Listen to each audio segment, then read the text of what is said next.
Hello everyone, welcome to my channel. Today we will study the chapter The Fun They Had by Isaac Asimov. इस chapter में हमें future के ऐसे time के बारे में बताया गया है जिस टाइम पे ना कोई स्कूल होगा और ना कोई बुक्स होंगी। और बच्चे कैसे पढ़ेंगे? कंप्यूटर की हेल्प से, टेली बुक्स की हेल्प से।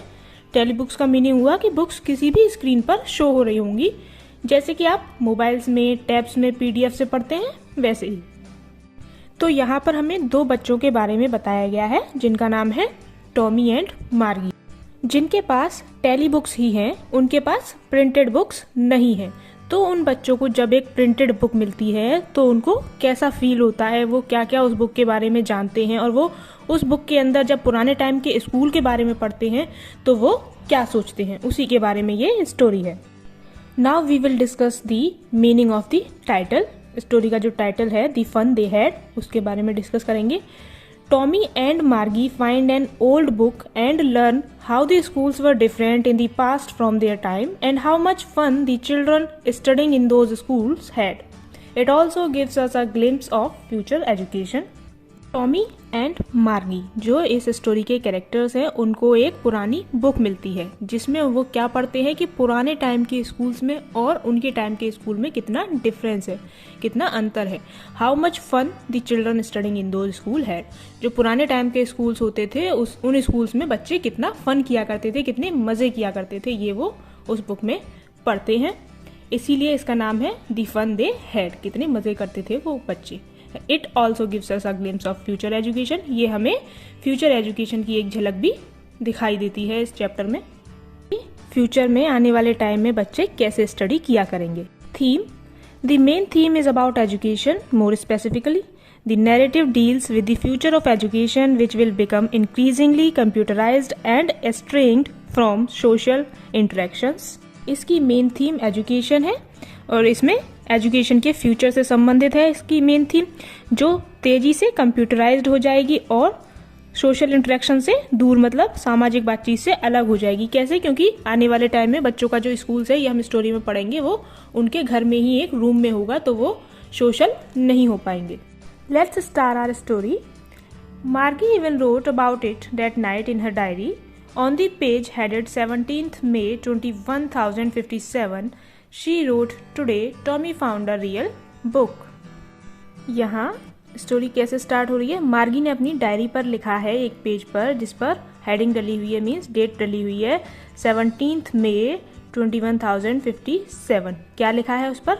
Today Tommy found a real book, ये हेडिंग डाली हुई है उसने और डेट डाली हुई है 17th May 21,057। ओके, और आगे लिखती है कि ये एक बहुत पुरानी बुक थी और उसके ग्रैंडफादर ने उसको एक बार बताया था कि जब वो छोटे थे तब all stories were printed on paper, सारी कहानियां पेपर पर छपी होती थी। तो ये फ्यूचर की स्टोरी है। फ्यूचर भी कब? 17th May 21,057 की स्टोरी है, जिसमें मार्गी एंड टॉमी दो कैरेक्टर्स हैं। मार्गी अपनी डायरी में लिखती है कि टॉमी को एक बहुत पुरानी बुक मिली है। उस टाइम पे, इनके टाइम पे बुक्स नहीं हुआ करती थी, इसलिए सरप्राइज हो जाते हैं ये लोग। They turn the pages which were yellow and crinkly and it was awfully funny to read words that stood still instead of moving the way they were supposed to on a screen.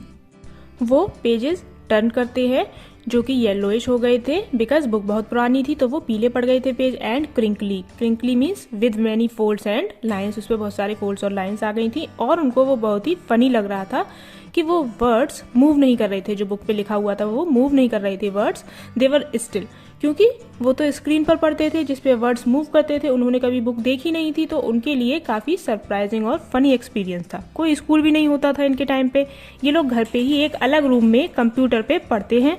कोई teacher भी नहीं है इनका, ये लोग school time, lunch time, friends के साथ time enjoy भी नहीं कर पाते थे, यानी कि सब कुछ डिजिटल था इनके टाइम पे। Said Tommy, what a waste. When you are through with the book, you just throw it away. अब वो दोनों बुक के बारे में डिस्कस करने लगते हैं, तो मार्गी और टॉमी दोनों को ही बुक वेस्ट लगती है। क्यों? बिकॉज वो सोचते हैं कि एक बार बुक पढ़ने के बाद हम इसे फेंक देंगे, या मतलब ये वेस्ट ही है, इसका फिर बाद में कोई यूज नहीं है। और ये बुक टॉमी को एटिक से मिली होती है। एटिक मीन्स स्टोर रूम एक तरह का। इस बुक में स्कूल्स के बारे में लिखा हुआ था डेट पुराने टाइम में जो स्कूल्स थे वो कैसे होते थे। मार्गी always hated school but now she hated it more than ever. The mechanical teacher had been giving her test after test in geography and she had been doing worse and worse until her mother had shaken her head sorrowfully and sent for the county inspector. And मार्गी को अपना school बिल्कुल भी पसंद नहीं था। Why? Because अभी हमें आगे चैप्टर में पता चलेगा कि मार्गी का स्कूल उसके बेडरूम के जस्ट बराबर वाला रूम था। वहाँ पे एक कंप्यूटर था, वो उसको पढ़ाई कराता था। एंड आजकल तो मार्गी बहुत ही इरिटेट चल रही थी बिकॉज उसके जो ज्योग्राफी के मैकेनिकल टीचर थे वो उसके टेस्ट पे टेस्ट दे रहे थे और वो उनमें बहुत ख़राब परफॉर्म कर रही थी, जिससे उसकी मॉम भी काफ़ी परेशान थी। तो वो काउंटी इंस्पेक्टर को बुलाती हैं। अब ये काउंटी इंस्पेक्टर क्या है, ये बच्चे कंप्यूटर पे पढ़ते थे, कंप्यूटर ख़राब भी तो होता होगा, तो ये तो खुद से तो ठीक कर नहीं लेंगे उसको, तो कंप्यूटर इंजीनियर टाइप होता होगा जो उसको ठीक करता होगा, उसको बोलते होंगे काउंटी इंस्पेक्टर, जो कंप्यूटर की चेकिंग करने के लिए आता है। He was a round little man with a red face and a whole box of tools with dials and wires. अब काउंटी इंस्पेक्टर की अपीयरेंस बताई गई है। He was a round little man with a red face and उसके पास tools का और wires का एक पूरा बॉक्स होता है। अब मार्गी सोचती है कि काउंटी इंस्पेक्टर आ गया है तो ये उसके कंप्यूटर को कुछ दिन के लिए लेकर चला जाएगा और मुझे अब पढ़ाई से छुटकारा मिल जाएगा, बट ऐसा नहीं होता है। काउंटी इंस्पेक्टर कंप्यूटर ठीक कर देता है और मार्गी की मम्मी को बताता है कि मार्गी की कोई गलती नहीं थी, जो मैकेनिकल टीचर था वही मार्गी को अपर लेवल की पढ़ाई करा रहा था। जैसे कि वो 6th में है तो मैकेनिकल टीचर उसको 9th की पढ़ाई करा रहा था, इसलिए उसके ग्रेड्स खराब थे, इसलिए वो खराब परफॉर्म कर रही थी टेस्ट में। अब मैंने इसको चेक कर लिया है, ठीक कर दिया है, तो अब मार्गी अच्छे ग्रेड्स लाएगी। Margie was disappointed, she had been hoping they would take the teacher away all together.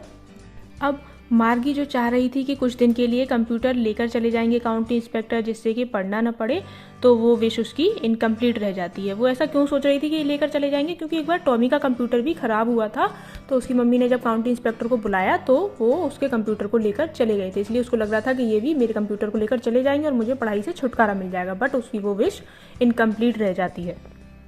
This is the old kind of school that they had hundreds and hundreds of years ago. अब मार्गी और Tommy old kind के schools पे discussion करने लगते हैं। तो Tommy बताता है कि बहुत पहले सेंचुरीज अगो इनके ज़माने में ना स्कूल्स जो होते थे ना वो एक बिल्डिंग होती थी। वो बताता है मार्गी को कि पुराने टाइम पे स्कूल्स जो होते थे ना वो एक बिल्डिंग होती थी, हमारी तरह नहीं होता था कि एक रूम में ही पढ़ाई कर रहे हैं। और वहाँ पे ना एक ह्यूमन टीचर भी होते थे। वो बताता है कि वहाँ पे एक ह्यूमन टीचर पढ़ाई कराते थे, हमारी तरह मशीन वाले टीचर पढ़ाई नहीं कराते थे। और सारे सेम एज ग्रुप के बच्चे एक साथ बैठकर पढ़ाई करते थे। और वो दोनों इन बातों को बहुत सुन के बहुत सरप्राइज्ड होते हैं और एक्साइटेड भी होते हैं। ह्यूमन टीचर ही उनको टेस्ट देता था, उनको होमवर्क देता था। एंड ये सब मार्गी को बहुत इंटरेस्टिंग लग रहा था कि सभी बच्चे साथ में स्कूल जाते थे, साथ में पढ़ते थे, कि तभी उसके स्कूल का टाइम हो जाता है और टॉमी के स्कूल का भी टाइम हो जाता है। और डिसाइड करते हैं वो दोनों कि ये बुक हम बाद में पढ़ेंगे। Margie went into the school room. It was right next to her bedroom and the mechanical teacher was on and waiting for her. It was always on at the same time every day except Saturday and Sunday. अब हम देखेंगे कि उनका school कैसा था। मार्गी का school room उसके बेडरूम के बराबर में था, जहाँ उसका मैकेनिकल टीचर उसका वेट कर रहा था। उसका स्कूल सारे दिन होता था, एवरीडे होता था, सैटरडे और संडे को छोड़कर। सैटरडे संडे को ऑफ रहता था। बट मार्गी की मदर का मानना था कि जो स्कूल है वो रेगुलर होना चाहिए। मार्गी did so with a Sai. She was thinking about the old schools they had. अब कंप्यूटर स्क्रीन ऑन है, पढ़ाई स्टार्ट हो चुकी है, टीचर उसको अरिथमेटिक पढ़ा रहा है। बट मार्गी का दिमाग आज पढ़ाई में बिल्कुल भी नहीं लग रहा था। उसके दिमाग में तो वही सब चल रहा था जो उसने बुक में पढ़ा था कि स्कूल की बिल्डिंग होती थी, बच्चे जाते थे। मार्गी ये सब सोच रही होती है तो उसका मैकेनिकल टीचर उसको होमवर्क के बारे में पूछता है और कहता है कि show your homework in a proper slot. मार्गी होमवर्क दिखा देती है। Margie was thinking about how the kids must have loved it in the old days. She was thinking about the fun they had. अब मार्गी बैठी तो है computer के सामने, जो जो टीचर बोल रहा है वो कर भी रही है, होमवर्क भी शो कर रही है, बट ये सब कुछ वो बिना मन के कर रही है। क्यों? क्योंकि आज उसके माइंड में वही पुराने ज़माने के स्कूल के बारे में चल रहा था। वो सोच रही थी कि वाह यार क्या टाइम होगा वो जब साथ में बच्चे जाते होंगे, साथ में पढ़ते होंगे। एंड इवन वो ह्यूमन टीचर के बारे में भी सोचती है कि वो कैसे पढ़ाते होंगे, और वो सोचती है कि कितने मज़े करते होंगे वो सब साथ में स्कूल में। तो at last she was thinking of the fun they had at the school, इसीलिए इस चैप्टर का नाम है द फन दे हैड। मतलब वो यही सोच रही है लास्ट में कि उस टाइम पे उस स्कूल में उस टाइम के स्कूल में बच्चे कितने मज़े करते होंगे। With this, our video comes to an end. Kindly share your views about the chapter in the comment section, and please like and share this video and subscribe to the channel.